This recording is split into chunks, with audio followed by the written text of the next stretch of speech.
Chris Yandick, CYInterview, covering Las Vegas and the world. It's Friday night. We're here at the Palms Casino Resort in Las Vegas. Outside, we continue our road to WrestleMania. Tonight, we're going to look back at our CYInterview of women's wrestling great, former WWE superstar Luna Vachon. Here it is. Over the next week, there will be a bunch of wrestling events here at the Palms during WrestleMania week. We are now 8 days away from WrestleMania Night 1. Here is that CYInterview with Luna Vachon. This is Chris Yandick, and you're on CYInterview.com.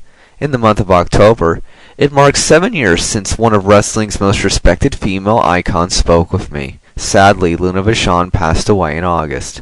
She was only 48 years old. Luna grew up in a storied wrestling family where her knowledge can't just be taught. Her experiences and in-ring abilities made her one of a kind. One Friday evening in October of 2003, she stopped by my wrestling radio program at the time. Here is our conversation where she spoke about one of her career highlights of WrestleMania 14 and how she never fit into the WWE, among many other topics, from someone reflecting upon the one thing she knew she was meant to do with her life. I'd like to welcome my guest this time. She's one of the most decorated women probably in the history of professional women's wrestling. She really knows wrestling. She's second generation. Luna Vachon, how are you doing this evening? Thank you for having me. It's a pleasure to be on this network and be joining you today. All things are good. Absolutely, for sure. Before we get into the history of your family and everything else, I really want to ask you, when your father was in the wrestling business, you must have been around the wrestling matches here and there at least. Did you ever see any of the older women performers, and what did you think of them? Maybe a possibility of a Mildred Burke or a Moa when she was in her prime. Did you see any of those girls when you were growing up, like in the ring during the days of the wrestling territories when your father was a wrestler? First of all, my aunt, Vivian Vachon, was one of the greatest women wrestlers of all time. She had an unbelievable ability to wrestle more like a man than a woman, and she was... Anybody that's not familiar with her work can go to any blockbuster and rent a movie called Wrestling Queen, which is about my aunt and my family in the era of the early 70s that was the women in the wrestling, then the Jean Antones and the Betty Nicolais and the Hellos, and it was a great time in wrestling, and that's why I wanted to be a wrestler. From the time I was 3 years old, I had told my parents I was going to be in the wrestling business, and they tried to discourage me because it's so hard on women's bodies. It takes a lot more toll than it does on men's bodies because we're made to reproduce. So they tried to discourage me, and that's why when I broke into wrestling, I didn't, in the very beginning, use the name Vachon because my family actually wasn't talking to me. But I did, on many opportunities, get the chance to see women's wrestling because my aunt was 11 years older than me, and she was my idol. So does that answer it pretty thoroughly?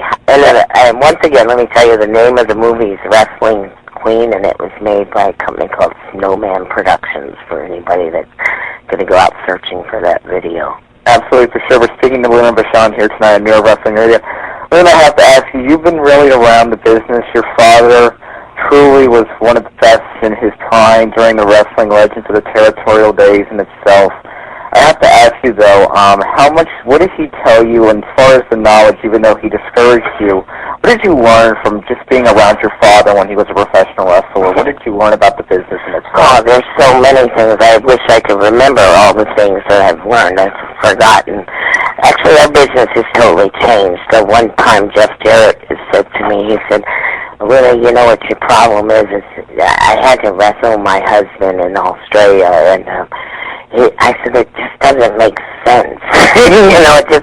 I was being paid a lot of money to get into the ring, and he said, do it like you do it in the living room, and it's not that. There's a big gray area there. I don't wrestle my husband in the living room, nor would I take on anybody that's double my weight.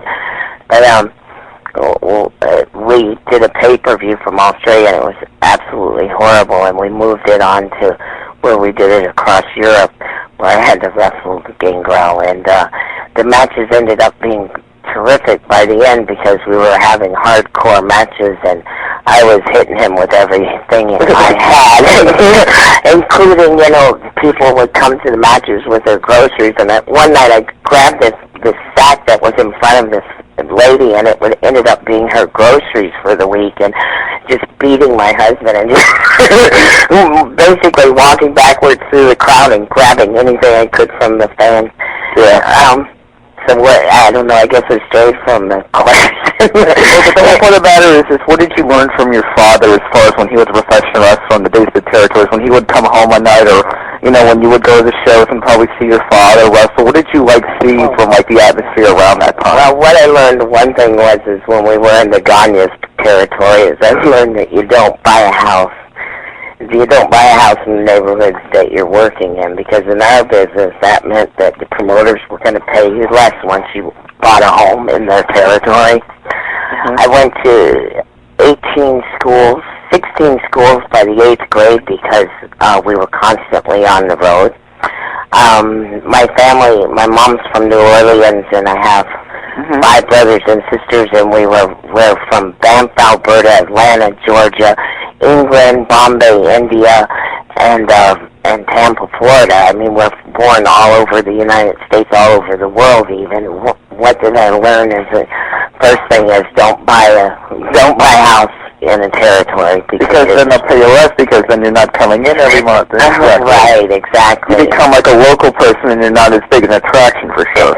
Exactly, and I learned that in the land of the blind, one eye is king, and that's I don't know. You kind of have to be a wrestler to know what that means. And there's only 2 types of promoters, bad and worse. I know that.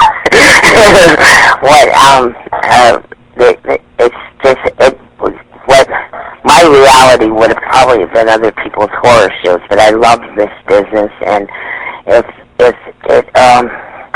I can't say exactly what I learned. It's just I grew up, and it was the norm to me. First of all, in the days when I grew up, the wives weren't smart, and so it made for unusual, people. I grew up fighting. My real name is Gertrude. And so I grew up going to new territories all the time. My last name is Vachon, the new kid in school named Gertrude Vachon. Her dad's on TV. You have to fight all the time because you were protecting the business, because you didn't know anything of it other. When wives aren't smart, kids certainly aren't smart too. But matches are predetermined and such. Yeah. And so you grow up defending the business and fighting for the business and standing behind your father and your family and protecting our profession, which, it was a totally different era. It wasn't in the entertainment era so much at that time. Speaking of Luna Vachon here tonight on your Wrestling Radio. Luna, as we continue the conversation, I want to get back to the Australia thing. What was it like working for the World Wrestling All-Stars over on? It must have been comfortable at least wrestling your husband, knowing that you'd be okay in the ring, whatever happened at least, for sure. My husband has a very nasty side. that would be an illusion, because at least with a female, when they don't have that kind of weight advantage over you, even when you're in Japan against the top stars, you're able to protect yourself in one way or another. Wrestling is bone on bone, and basically you can go back to the fundamentals of this business and protect yourself.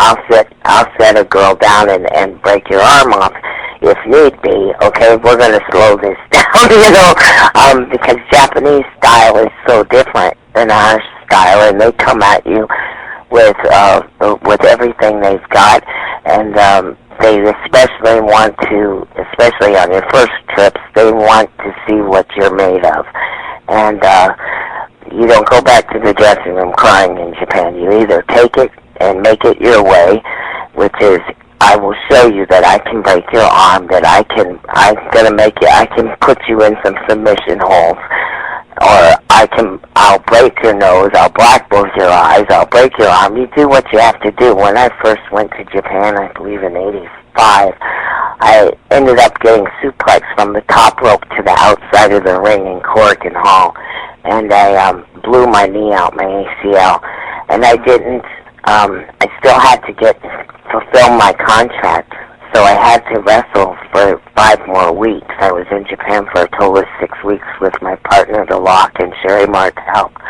And so you couldn't run me across the ring. I couldn't run across the ring. I had to protect myself the best way I could. And with my husband or any other man, because I've done a lot of intergender matches, and I learned that it's harder to protect yourself against a man, even if it is your own husband, especially. Then sometimes he thinks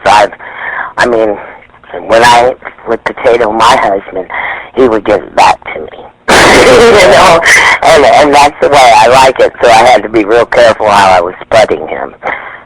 We're speaking to Luna Vachon here tonight on your Wrestling Radio. Luna, as you were bringing up intergender tag team matches, so probably the one that stands out in my mind is the one you had at WrestleMania 14 when you teamed with Goldust against Mark Merrill and Sable, who absolutely, I don't know how, is back in World Wrestling Entertainment. What are your thoughts on probably the atmosphere? Because that was really a huge night for yourself, I guess you could say, as you had to make Sable look good, and that's kind of hard, I guess. It was one of the most awesome nights of my entire life. How nice of you to remember and bring. Boy, you know your way around the wrestling well. Sable had this preconception that she didn't have to learn how to take bumps, and so she didn't know how to protect herself in the ring, and it made it for an interesting match. People ask all the time, do you choreograph matches? I guess if there was any time when a match that I was involved in could be called choreographed, it would have to be that match with Sable, because her not even wanting to learn how to take bumps, and me getting the warning that if you scratch or bruise her, you're going to lose your job. This is WrestleMania. This is our Super Bowl. This is full tilt boogie or nothing at all. And so for about 6 weeks out, we kind of had to do it step by step so that she would learn what was going to happen during this match and where I wouldn't bump her during the match. It was an unusual position to be put into, because in the days of old, I think a Mildred Burke or a Moolah, under those kind of conditions, would have just broken her arm right away. Because you're being asked to do something that this isn't the ballet, this is wrestling, and for a woman not knowing how to protect herself, how to distribute her weight properly and take bumps, you're asking a whole lot of their opponent to make them look good, or to her to try to make me look good. We're listening to Luna Vachon here tonight on your Wrestling. I think you said somewhere else, and let me try to refresh my memory, is that after that match was done and they were celebrating that Sable got over, I think that Owen Hart came and put his arm around you and said that you did one hell of a job, if I'm not mistaken? Yes, it was Owen Hart. Did you say Owen? I'm sorry. Yeah, I did say Owen. Owen did.